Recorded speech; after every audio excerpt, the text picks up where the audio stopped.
I did a sneak appearance at the Greenhills coin show, and I have to show you some, man, I've got some knockout tone Lincoln cent proofs that I purchased.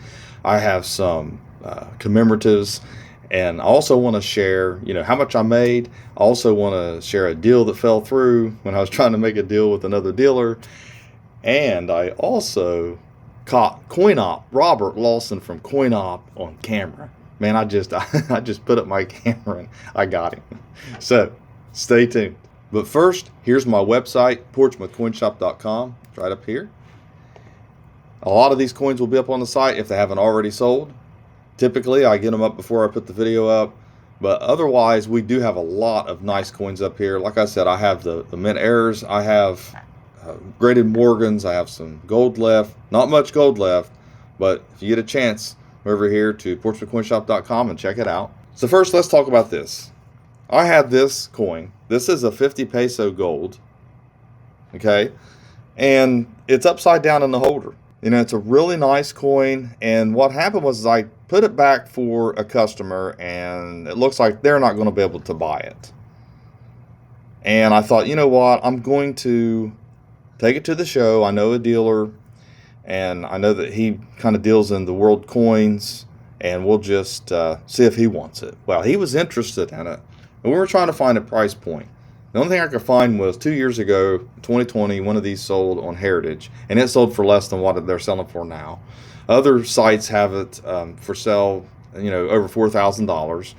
But I told him, I said, look, this is the deal on this one. Since it's so hard to price it, and, I pretty much sold the whole collection off, and this is pretty much what's left. I would go basically 3,200, and he was going to trade me a 50 peso. He got to doing the calculation and everything, and he's like, he saw the Heritage sell, the Heritage sale was less, and he said, you know what? He said, I'm just going to pass on it. So I never got, so I didn't get to sell this.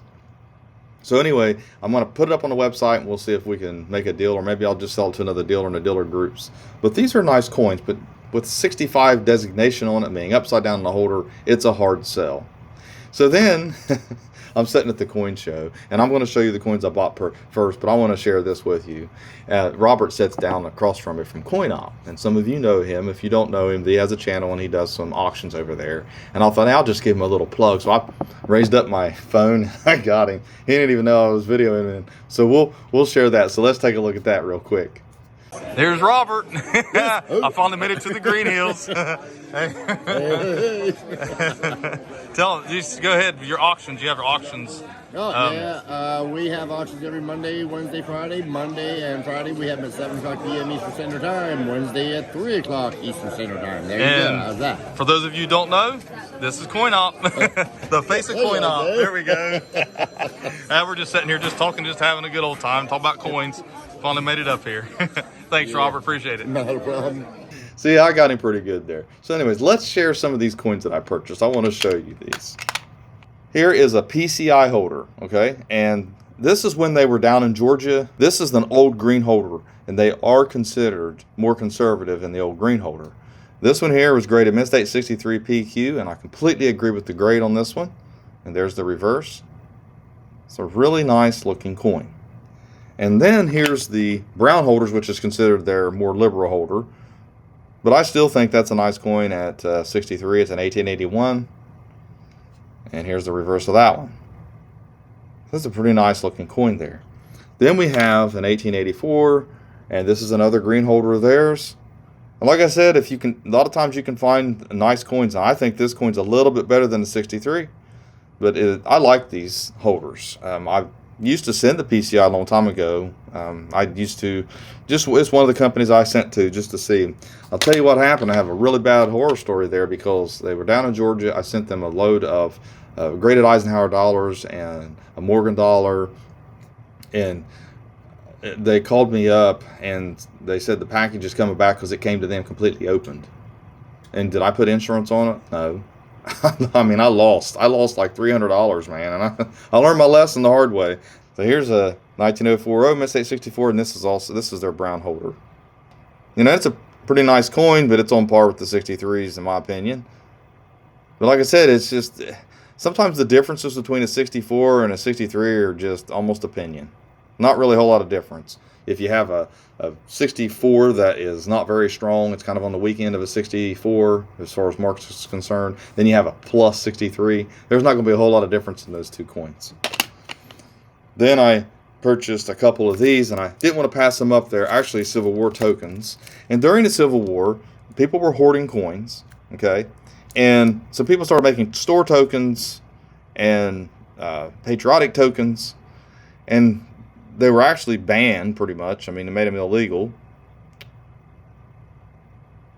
So here is this one from, and it's New York. It's George Heinlein, and Miss 863 Brown from 1861 to 1865. And here is the reverse. I like the reverse on this. There's George Washington on it. And let's see here. It's kind of hard to do. I should probably take the plastic off of it. I like that reverse with the Washington and the star, but you know, they were really good at what they did. I mean, people seem to be more skilled in little things like that back in the day. They could make, you know, their own weapons, and they had blacksmiths, silversmiths. People have kind of lost those trades. They don't do it anymore. I mean, people had there were skills, and it was craftsmanship and artisan. You know, and that's what Etsy was supposed to be, a marketplace for people who made things to sell their stuff. Now it's a bunch of, you know, not saying that's not still there and Etsy's horrible, but when it comes to some of these overpriced coins, and coins are not even handmade, you know what I mean? I guess you could say the fakes are, but man, it's just unfortunate that pocket change is on there for thousands of dollars. That's not what the site was intended for. So here's this one. It's a 1863.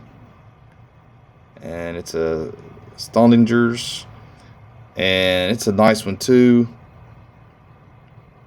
It's really nice, Broadway. And I do like the reverse of this one as well. This would have been a nice shield to put on the cent, but the thing of it is about the cent, it is intended for circulation.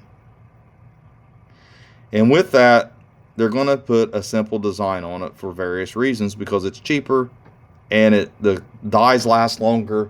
A lot of people don't realize that. You know, it's about saving some money, and that's the reason why our business strikes are going to be kind of simplistic.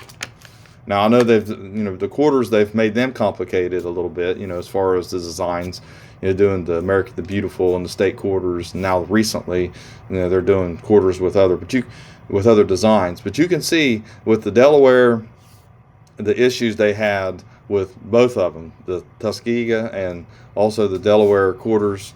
I might have said that wrong, but anyway, the point of it is those, you see a lot of die chips and die breaks and stuff on those. That's the reason, you know, and dies don't last as long whenever the designs are more complicated. So here is a Columbia half, and it's Mint State 65 1936D, and this is South Carolina, and it's a sesquicentennial celebration of the Capitol. And here's the reverse. Typically, I like the reverse designs of these the best. I know it's kind of hard to see when I take the plastic off. It's not a whole lot better, but really nice $50 proofs.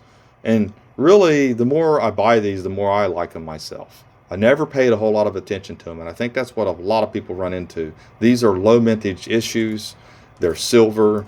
They don't make them anymore, as far as they stopped making them decades ago. And very nice and worthy of a collection. If you can buy the one for your state, some of the, like Texas is one of my favorites. This one here is a 1946 Mint State 67 Iowa. And like I said, the plastic is preventing it from actually focusing really good and showing the luster, but it's a beautiful coin. To me, these would be worthy of collecting. I can see these becoming more popular, and it's kind of funny that you would think they made the state quarters. It would have been nice if they could have made a special set and put the remakes of these in there, or at least modern versions of them, and had these alongside the state quarters for each state. That would have been really cool. Might be something they think about in the future, because the state quarter program is real popular, but the coins were not. Basically just became, it kind of went out of vogue, I guess, when everybody has their state quarters and all. And this is Daniel Boone. One of my favorite frontier characters right here. And here's the reverse of that one. And, you know, he was actually adopted into the Shawnee tribe. He escaped, you know, even when during Tecumseh's time.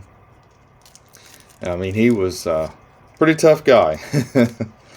He was one of they call long hunters because they took long hunts for months at a time. And they were gone for that long. And sometimes they were gone long enough where no one thought if they were still alive or not, especially Daniel Boone. So 1936, Minutes 865. And they really blazed the trails, too. I mean, they opened up America. And here's the reverse of that one. Pretty nice looking coin there. Then I want to show you these, and these are going to be probably, hopefully not so difficult to show.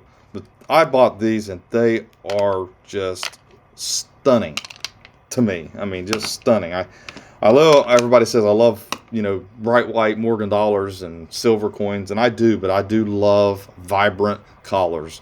And these coins are they've definitely fit that bill. And they're proof. So this is a 76S proof 63 red brown, and I would not send off a 76S proof. It's just something, especially a cent. But when it looks like this, I mean, those collars, it's just, I don't know, beautiful to me. I don't know how they tone like that. I don't know whether they were pulled out of the sets and put in rolls with each other on top of each other in a bag. I don't know, but here's the reverse. But it has that crescent shape toning to it, and it's just a beautiful coin. And to me, has some nice collars, odd shape on the toning, but these here are bullseyes. And I had to pick them out. I set up with Vince there, and he's the one that has the RQN. He grades the notes almost like CAC. And he had these sitting there, and I said, you know what, I want to buy those from you. You just tell me how much you want for them. This is a 66 star red brown 70S large date. No double dies on that one. Robert already tried to look for the double dies on them. I told him, I said, they're not there. I already looked, but he wanted to take a look. It's a triple die, actually, for the 70S. Look for the cherry pickers, the ones that are listed at PCGS and NGC. That's the varieties I look for and interested in. Not interested in just circulated, you know, stuff it's not listed on those sites because I can't send it off. You know, even though it might be a double die, it might be a double ear, it might be something. It just has no interest to me at all when it comes to that, because you got to be able to do something with it once you find it, right? I mean, at least I do, because I'm a dealer. So this is a 66 red brown large date. It's another one. I mean, just the collar on these are just beautiful for the proofs, and it's actually my camera's not giving justice to them. Not doing justice to them.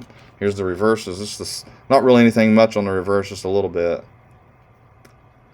Then I have one more, and this is another 70S large date. This is 67 red brown. And like I said, PR67. There's the proof on there. And here is another. This is probably my favorite one. This is the nicest, easiest to show in the video here. But they are really nice looking coins, and I could not pass them up. So a couple things about Greenhills. It was packed from 10 o'clock all the way up until about 1 o'clock. It was just lined up. And the reason it probably didn't stay that way, now don't get me wrong, there were still people there when I left. I left around 1 o'clock. I always leave a little early because I got to drive home. But the main thing to understand is that yesterday, it's Cincinnati. And everybody knows Cincinnati Bengals were in the AFC Championship, which they did win, by the way. But the bottom line is people were still there at that coin show, regardless if that game was on at 3:30. I think it was 3 o'clock. And, you know, I listened on the way home, you know, and congrats to the Bengals. But anyways, it was still packed and busy. So what I did was, and I'll show you, I actually sold over $5,800 worth. One coin mostly. I sold that 93S to a customer, a regular channel viewer. But I'm going to show you here. This is what we do.